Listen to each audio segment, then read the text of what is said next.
Truth Bombers Podcast. Truth Bombers Podcast. The group chat turned podcast with your hosts, Russ, Lockie, and BJ. How are you? Yeah, good. How are you? I'm still pissed off, actually. with the weekend? Yeah, with the deplorable, piss poor display of the sport that I truly love by my football club on Sunday. It's just you and me, mate. True to his word, we lost, and Russell Wilkes has actually been uncontactable now for 48 hours. So there is some level of concern. Maybe you just cracked it from the weekend. He doesn't want to do the podcast anymore. He's someone who is coming in hot with a whole wanting to do an extended podcast session and 4 new segments or whatever it was for this week. Is currently MIA. So Russ, if you're listening to this, just reply to a text message, mate. Let us know that you're okay. But his phone's ringing out, so it is charged. So he's probably just screening my calls, I reckon. So let's do it, mate. Episode 16. It's just going to be you and I. I know we've both got plenty to think about, plenty to talk about, plenty to lament. And being that there's only 2 people in this conversation, we're not reduced to 40 minutes to get it all in, so we can just see how it flows. But you are listening to the Truth Bombers podcast. We are now to episode 16, and we're going to dissect the very minimal good, the plenty of bad, and the heap of ugly that was our effort on Sunday against the Fremantle Football Club. First thoughts? Are we doing a 3-word description? Yeah, let's do it. Well, I've got a few different options, so it depends what we want to go with. What the fuck? Should I get the beep ready? Yeah. Doom and gloom. Blue collar bombers? ? 15 years of misery. Sorry, that's going over the 3-word limit. Yeah, I've got a few. How about in the bin? In the bin, the season. Yeah.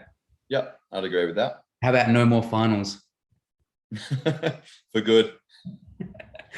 I think we've been pretty steady, especially, given the draw and potentially given, we'll talk about the injury list and things like that, about what we still want to see and what actually defines a club. And it's okay to lose games so long as, there's effort and there's intent and there's gut running and things like that.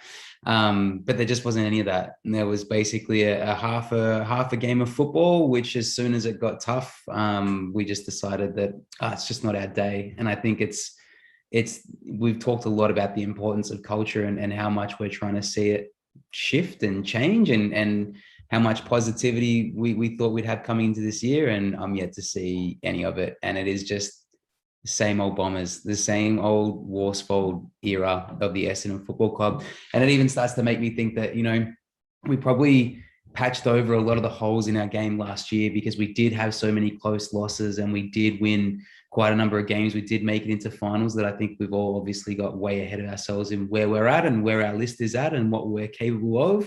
And I think if nothing else, Sunday brought that all crashing down back to reality. Agree? Yeah, agreed. It's been a very disappointing season so far. And the one and only good thing I can think of is that we were 1-4 last season and we did turn it around. Slightly different circumstances to get to that 1-4. Our percentage was maybe 20% better last season. So I think that's an indictment on how we've played, but that's the only positive I can find. We were sort of big. That one win last year was a big win. So I think that was a 75-point win against the Saints in round 3. So I think at the moment, the thing that that I'm kind of struggling with the most is we kind of look at the roster or look at the fixture and think, oh, geez, we've got the hardest fixture in the league, and it's going to be a tough year. But I look at the fixture and I have no confidence that we're going to beat anyone that we come up against. Even from what we served up on Sunday, I'm surprised we beat Adelaide. I don't think we're going to beat North, given how they played against Sydney. I don't think we're going to beat Hawthorn, given what they served up against Geelong. Port had we're not going to beat Port, given what they did against Carlton. And it's like all of a sudden you're looking around, and if you can't identify any other team that you think you're going to beat, the realization is like you are the easy beat. of the year, because every other team is looking at us right now and being like, can't wait to play the Bombers for the percentage. Yes. We've conceded now 97 points as a minimum in the first 5 weeks of the season. So all bar the one game that we won, teams have kicked over 100 points against us. Like, these are not issues that we're going to sort out quickly. It's not going to be one of those, let's get to the bye, fix everything, and then come out strong in the second half of the year. And we can sit here and talk about all the things that we need to do to turn it around. But at the end of the day, if the effort's not there and the drive's not there and the want's not there, like, the rest of it is just bullshit. It's just talk, right? It's just words. So yeah. All right. Let's get through the good pretty quickly. For me, probably the real only shining star, I thought Hobbs's debut was pretty good. I think we've been wanting to see him come into the fold for a while. Big Bull kind of got that physique that he's ready to play, and I thought he did quite well, given how little support there was around there for him. Other than being a super selfish goal misser, I thought Devon Smith's game was pretty good. I think he led our tackle count, which is exactly what we've been asking him to do for the first few weeks. So he's obviously at least been one player that's starting to step up a little bit and do what we know he's capable of. But geez, man, other than those two, not much else for mine. How about you? I'm a Maisley fan too. I couldn't have thought of anything more to add to that. Yeah. Okay. Geez, it's hard to differentiate the bad from the ugly, but I know you like stats. So I've got one here for you. It's a bit of a Russ question. What do Sam Draper, Tom Cutler, Ridley, Laverde, Heppell, and Martin all have in common? 0 tackles for the game, is it? 0 tackles for the game. Not a single tackle between either or all of those guys. Even Flip, who played 4 minutes on the ground, had a tackle. And as I go through the list, key defenders, Cirque Thatcher had 1 tackle. Jake Kelly had 1 tackle. Sam Durham, who we've come to love his work ethic, 1 tackle. Archie Perkins, 1 tackle. Dylan Shield, Jai Caldwell, Andrew McGrath, 1 tackle. You know, Mason Redmond, 2 tackles. Peter Wright, 2 tackles. Darcy Parish, 2 tackles. And then you've got your Waterman, Guelphy, Hind all had 3. Cox had 3. Hobbs had 5. So leading the way as a first gamer, and then Devon Smith on 6. I think 39 tackles for the game. Like, we didn't have the ball in the second half. So if we're not tackling, what the fuck are we doing? And the answer to that question is we're just walking around and ball watching. And there's been some pretty, I know we're both pretty big football media consumers as much as it goes. And watching shows like First Crack and 360 and stuff like that, where they really do break down vision, it's fucking embarrassing. And it's guys that we've come to rely on to lead the club, like Heppell and Parish and Shield, just like getting beaten in the contest and then just like walking up, like no intent to play on a man, no intent to get back in structure and play defense. It's fucking embarrassing, mate. Yeah. I couldn't agree more. I've got so many things that I'm not sure if I can separate the bad from the ugly. So do you just want to get it all out? Yeah, let's do it. All right. So I'll hit you with some stats. We are 18th, so that is dead last for contested possessions, ground ball gets, and tackles. That's for the season. That's not just for the game. We're 17th for pressure, and we're 15th for clearances. And you obviously highlighted the tackle count. How do guys like Parish, Caldwell, McGrath, Shield, guys who are in the guts, Draper, only have 1 tackle for the game? Like, it is mind-boggling that you lose the possession count and lose the tackle count by that much, and all of these guys who are around the ball lay 1 or 2 tackles. And the contested ball too, right? Like, if you don't win the ball, surely you lay the tackle. You know what I mean? Yeah. Well, that's one of my things. Let's go to another. Our game style. Now, last season, I thought we were attacking, but I thought we moved the ball quite well. And obviously that opened us up occasionally to being scored against. But I felt like we were always in the game. It was sort of like always we could kick a couple of goals in a row and be back. Our chipping around out of the back line, sort of looking for a short 30-meter kick out of fullback. I'm not sure where this is going with like our long-term development. Like, is it, are we playing keepings off because we've got a few key players out injured, so they're trying to minimize the like loss? Or like, I'm so confused what the messaging to the players is, because I saw Ridley kick out of fullback a number of times and he's kicking to a player on the boundary line about 25 meters away, and then that player gets stuck. So what was the point of that short kick out of fullback when you can run 15, 20 meters these days out of that fullback square and maybe get it up towards the wing? But we're just chipping short and then looking for another short player, and we get stuck. And we don't have the players down the line like a Draper competing and taking contested marks that would bail us out. I don't know if we're not fit. I don't know if coming back and doing an extended preseason, as great as we thought it was at the time, we're actually tired and we're like peaked and we're overtrained. But all of those structures that we want to set up offensively and defensively, they rely on your ability to gut run into space. That's how you get around a zone. You switch and you switch fast, but it requires your mids and your wings to break away from their opponent to take that mark out on the wing to then come forward and attack. And we're not doing it. You look at the vision from behind Ridley that looks out onto the ground when he's about to kick in. No one's moving. He's taking that 45-degree, 15-meter kick to the pocket because it's the one possession that the opposition give you so that you can bring the ball back into play. But no one's moving. No one wants the ball. And I think it's terrifying because we're getting turned over when we do attack. And then even when we're not attacking, like we're not getting the ball past half forward, and we don't have, our defenders set up or with a desire to man up that's going to keep the scores low. Like the contested ball count, we brought that up every week. We should have gone in leading at halftime. And I think we were actually either even or maybe one up or one behind on contested ball count. So the first half, there was endeavor there. But that third quarter, I don't know, man. Like it's hard to watch. Like it's, and the hardest thing to watch is like Fremantle is shit.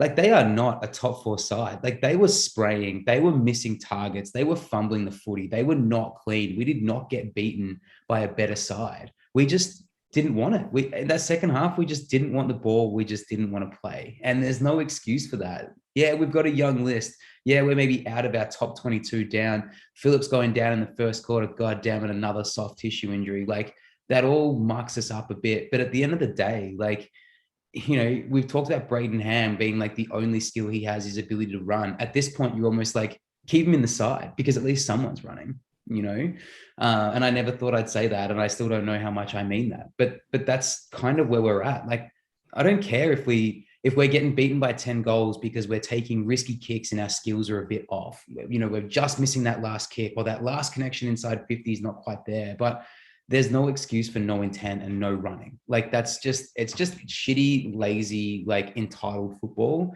And it's not what we're supposed to be standing for. I think another ugly is like, there is a great lack of leadership, like on the field. And I don't know, and I've got another segment for you today called From the Listeners, because I've had quite a few people message me and want me to talk about it. But a lot of what will come up in that segment is people saying like, Dyson Heppell's a nice guy, but we don't need a nice guy. We need someone who's going to pull people in line and go up to another senior player and tell them that their bullshit's not on and make them accountable. And we've talked about like that Hodge kind of like needing some sort of leadership in each line to call people out. We don't see it.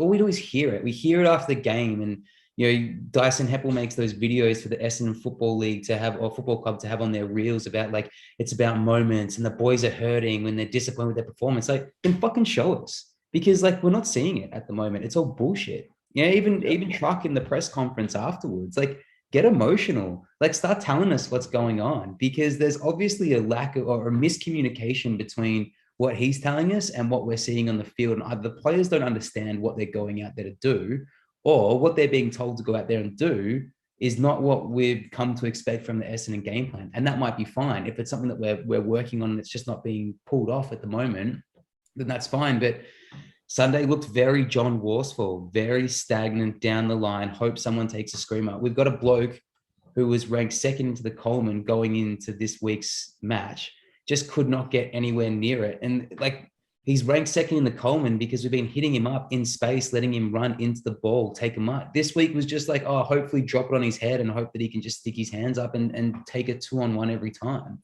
It's fucking jump football. It doesn't work. We know it doesn't work. We always revert back to it. It's disappointing. Yeah. I think we brought it up in pre-season about maybe lacking a bit of experience. And I think I asked the question, do we need to bring in someone like a Selwood next year if they were available? They might only have 1 year left, but could they be some sort of a leader on the field that we're desperately lacking at the moment? And I did a really deep dive into our list of players who played on the weekend because I wanted to find some reasonable excuse why we performed so poorly. And so I sort of did a deep dive. We have 0 players who played over 200 games that played on the weekend.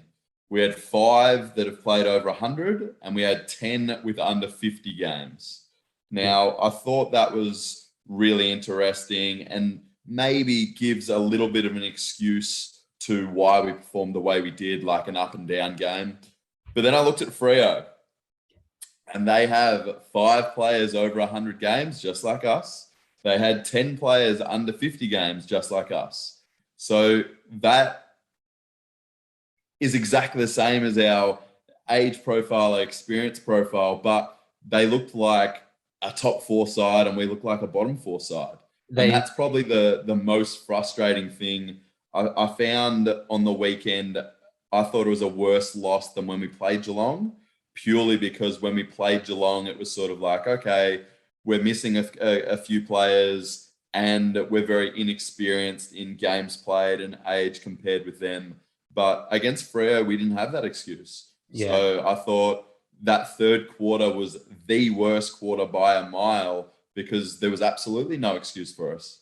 You look at young lists across the board and teams that are in similar positions in terms of their like profile build and like similar to where we are, right? Hawthorn against Geelong, like that was an unbelievable game. Don't know if you watched it. Even the Suns right now, North, like there's teams like this that I would have thought we would absolutely shit on this year. Not even going to be close contests that are playing a much more exciting and reliable brand than what we're playing. And I think, that Adelaide game, if that had gone on for an extra 30 seconds, we would be 0-5. Like, no doubt about it. So, I think you're right with Heppell. I mean, he's led the way in terms of disposals, but how does a guy who's supposed to be setting the tone for the rest of the team have 34 touches and 0 tackles when you're playing at halfback in a game that you're losing by 10 goals? Like, I don't, it's not enough to just be the nice guy and get the game anymore. At some point, the club has to come down and say, yeah, you're a great leader, but you're not up to the standard. And with you not being up to the standards aren't being held across the board. And that's an issue. That's a huge issue. So,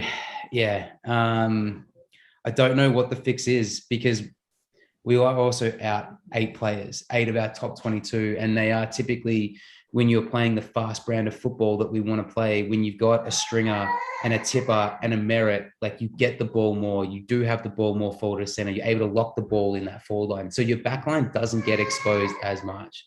So there's Mateo away from her now. But then we're also missing Stewart, who's become one of the key pillars down back as well. So I think we're leaking at kind of all angles here. And I'm not sure what the fix is, but I was looking at Anzac Day this year as an optimistic, especially after last year. We finally had the wood on Collingwood for the first time in a little while. They are playing a much better brand of football than we are. And man, it better be take your mouth guards to training this week at the hangar, because if we don't come out firing this week, and again, not so concerned about wins and losses as far as I'm concerned, like the season's pretty done. But I think that if we play and we show the same kind of intent that we showed on Sunday, like it's making it hard to just even watch, you know? Like losses are tough, but like losses like that are just, they ruin the game. It ruined my Easter. It's going to ruin my winter, you know? Yeah, I feel the same way. You got any other stats there you want to get off your chest that you feel like sharing? Maybe no stats, but I definitely want to call out a few players who we thought could have really good years that haven't. And I'm talking about Draper, who is averaging 1 mark and 1 tackle a game so far for the season. I'm talking about someone like McGrath, who I really had high hopes for becoming, potentially our next captain in a season or two. I thought would really step up through the midfield or halfback this year. Hind and Redmond, I thought they had really good seasons last year. And apart from last week, they've sort of really struggled to get in the game in an offensive manner. And I'm not sure if that's coaching or the players are just a little bit down on confidence at the moment, or both. But these sort of players who, like, maybe you excuse Draper because he's so young, but McGrath's played enough football now. Redmond's played enough football now. Hind, although he's a little bit inexperienced, he's mature age. Like, it's not like he's a kid. Like, what are these players? Like, we need those players who are maybe B graders to become elite for our club to go anywhere. Heppell I could call out, but I feel like he's sort of on the decline, so I don't expect him to rise to another level. But like that just below top tier player really needs to step up. Caldwell now, yeah, I agree. I think what's damaging too is even the VFL team were part of the Sunday double, and like we've got, like, it's obviously a problem that goes super deep, because that's a VFL team that had 5 or 6 AFL listed players that have played and debuted in their team, that were up by 5 or 6 goals at one point in that game and got rolled by 4 goals in the end. So to me, that says there's something very culturally adrift at the moment for the Essendon Football Club. And this is some of the feedback I'm getting too, and this is from Tommy Arado, who'll be listening. He says the things that scares me the most is there's no fixing this team with changing selections and bringing blokes back. Like, who do you bring up at this point? You know, and now Phillips is out. Draper isn't fit enough to run out whole games as ruck. So if you bring in a 1-2 ruck combination, you bring in Nick Bryan, who's like not at all ready to shoulder a 50% load of ruck in the AFL, as a 20-year-old who's played 1 game. Like, that gives our ruck stocks a combined experience of like 26 games going into experienced sides coming up over the next couple of weeks. Like, Tim English is going to have a field day, like Phillips, we've always got to throw him on Grundy and basically nullify Grundy. We'll play Grundy back into form this week on Anzac Day. Like, he's had a shit season. We'll play him back into form. So, and to finish Tommy's quote off, we're mentally fragile and have been for 20 years. The club's culture fucking stinks. And I had a lot of that, people saying, like, you look at the team that we were in the early 2000s and we had big enforcers like Dean Solomon and the Johnson brothers and Paul Barnard, and you created the games a little bit different. But we've said that this season as well, like, we really lack that player that's actually just gonna, like, we need a Shane Mumford, just someone who's just gonna run straight lines through bodies and doesn't care about getting weeks. Someone we thought Draper would be that player, like, just an absolute monster in the middle. Yeah, but he's not, and he's not doing it. And I don't know if he's carrying something. And this is usually what comes out at the end of the day, is there'll be a few blokes that keep getting games that aren't 100% fit because we don't have anyone else to take the role. We're now doubly cooked because when we brought on Wanganeen and Martin, we now have no mid-season draft prospects unless someone goes onto a long-term injury list. And then when our players are getting injured, we have no faith in our strength and conditioning and medico staff team to actually get them back to 100%. Yeah. And then we're back in this position where you start trying to rush Merritt back. Like, I think Truck said it didn't look like Merritt was going to get up for Anzac Day. He's supposed to be out for 8 weeks with syndesmosis. He's been out for 3. Of course, he's not going to be up for Anzac Day. Like, that shouldn't be a surprise to anyone, Yeah. Do you want to hear some more of the feedback from some of the Let's hear it. This next one, which I really liked, was from Bill, who I know will be listening as well, because he tries to make sure he puts in enough to get a bit of a shout out. I just have to find out where he sent it to me, because he abuses the Essendon Football Club on 3 different platforms when we're chatting. All right, he said, I actually left the game at 3/4 time. The only positive was BCT's progression. He genuinely met AFL standard yesterday, maybe one of our best. But that was an interesting observation. Here's from Bill. Heppell's exactly what's wrong with our club. Made a career out of being a good bloke and a mediocre footballer. Everyone loves him, so he gets leadership, but doesn't have that competitive drive. And now our whole team plays like that and are happy to get walked over so long as they're nice guys. I think that probably sums it up pretty well. Yeah. And as harsh as all of this is sounding, they're not showing us any different. Yeah. So, like, if we called out Heppell and then, like, he had a few courageous acts and he led the team in, tackles or whatever the case may be, you could at least defend him. But right now, we can defend the kids, and that's about it. Like, Hobbs in his first game, guys like Nick Martin, guys like Durham, I can defend them. But most of our team that played, I can't. Yeah. I mean, look, the other thing we've talked a lot about too is that importance and pressure of scoring goals and scoring early. I think part of your role as a senior player is to steady the ship. And for Dev Smith to go out and spray, I think maybe 4 chances in the first quarter, and even as a senior player, took one off Durham, who'd taken a mark basically in the goal square and still went back and missed. Like, we potentially, if we are a front running side, like, that's fine if we hit the front. Like, if we take care of our chances and we have ourselves a 4 or 5 goal lead and then let the boys run from that point, great, fantastic.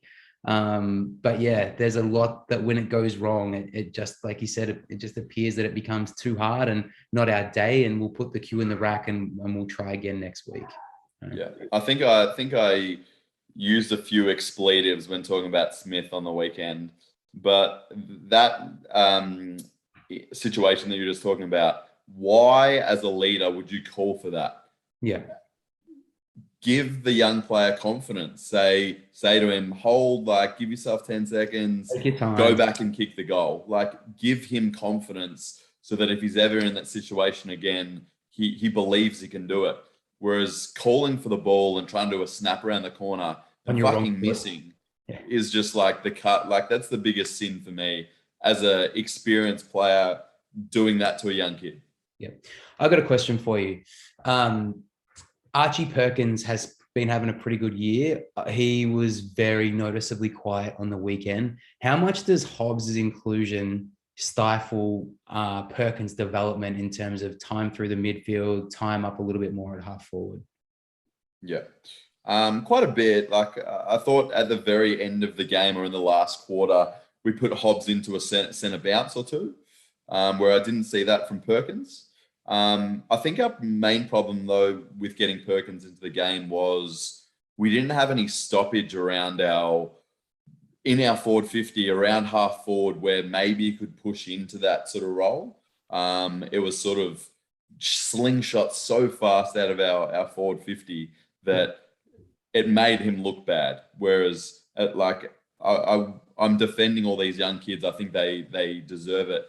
The senior players need to be responsible for that.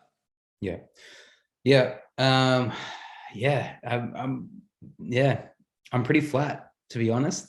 At least now I feel like I've gotten some things off my chest. My notes that I put in my phone, I've been able to actually, like, get them out into the sphere.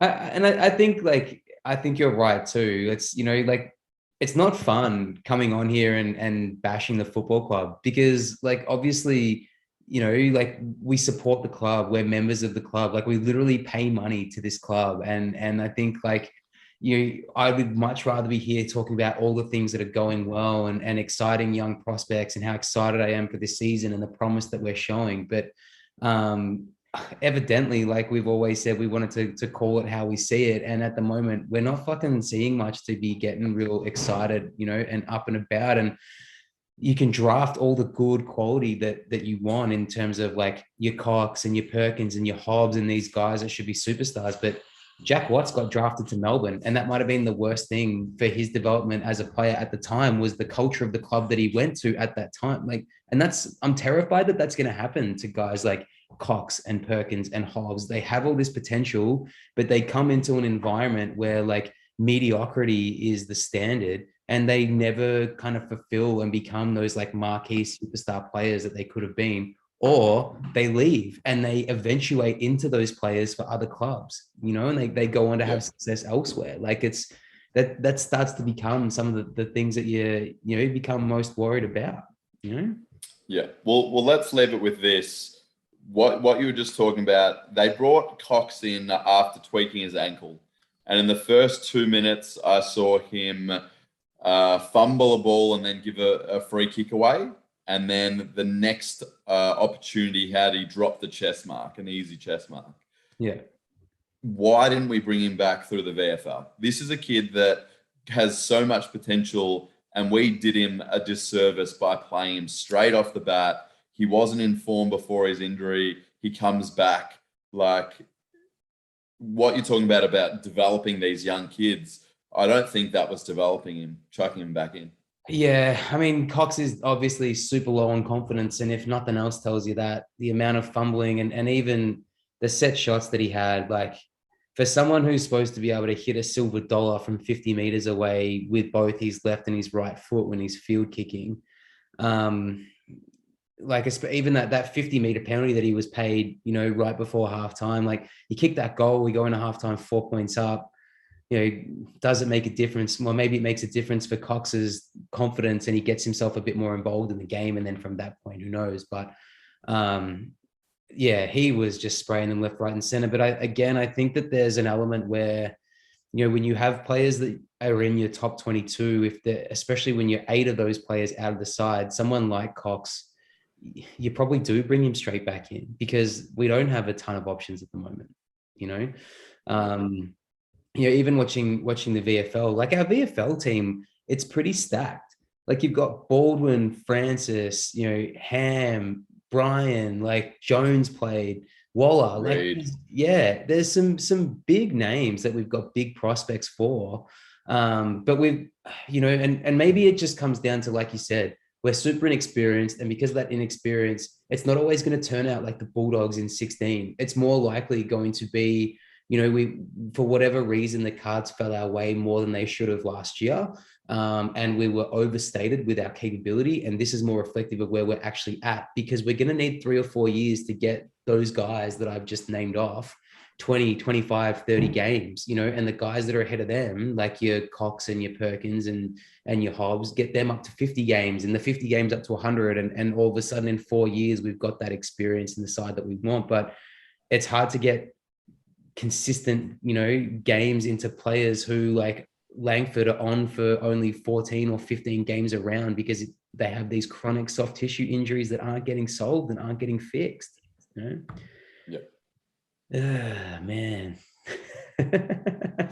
I thought I'd feel better. I'm glad you feel better. I feel worse. It's starting to realize just how much is like wrong at the moment. But yeah, it was disappointing to see even the twos with that stacked lineup, like not holding on to leads, and it's similar stuff that just getting run over and just not, it just looks like we don't want it. Like we talked about being a side that we wanted to be high pressure. And when we are high pressure, God damn, we look good, but it can't just be like once in a while. Like, we've got Rutten came across from Richmond, Carousella's come across from Richmond, like Syracuse with the Dogs. Like these are teams that have stemmed like dynasties and premierships on how much pressure they can bring in and around the ball.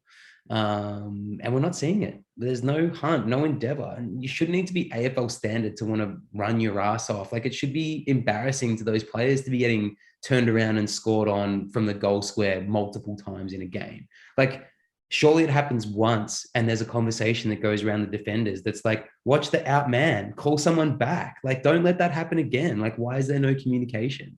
You know, hey, we're getting beaten. We're getting drilled for clearance out of the center square. Maybe we need to set up more appropriately. Maybe we just need to accept that Shield and Caldwell and Parrish aren't going to get it done right now. So we need to be prepared for that ball to come in pretty quickly. How are we going to set up behind the ball to stop the flow? Right. Yeah. And I'm sure, like, I'm no like football, like, what's the word I'm looking for? Savant, right? Like I'm not some like football genius. Surely these are conversations that are being had in the Essendon coaching box. Why is it not making its way out onto the ground? You know? Yeah. Let's blame the runners. Yeah. I was looking at people to blame. There was some piss poor umpiring on the weekend as well. Yeah, I don't know. Across the board, I think obviously dissent's been a big one at the moment that everyone's talking about. But there seems to be a huge inconsistency. And I know Essendon supporters tend to feel that there's a huge inconsistency anyway, in general, when it comes to Essendon. But a lot of like very blatant holds, highs, like just stuff that's getting called play on, that when it goes the other way, I thought Laverde was very stiff a few times to have quite a few. I think Tabernar, from his 7 goals, I think 4 of them were free kicks from like what looked to be like very innocuous one-on-ones that he didn't win. So, but yeah, when you have a big forward that goes back and has 7 shots a goal and kicks 7 goals, you tend to win those games, you know? Yeah. So, yeah. Oh man. Miss Russ's 2 cents. Insert 3 new categories here.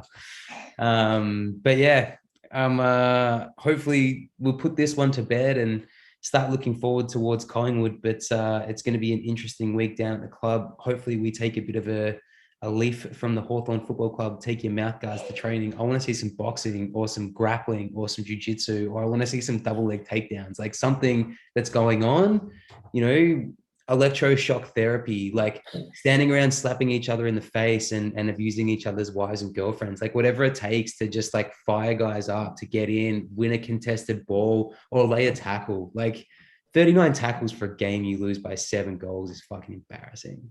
Like that's embarrassing. So whatever it is, Truck, I hope you've got some ideas up your sleeve, because you're going to be at the game on Monday, and if you need to go out and knock on the coach's box window and deliver a few of this feedback direct, I might send him this podcast.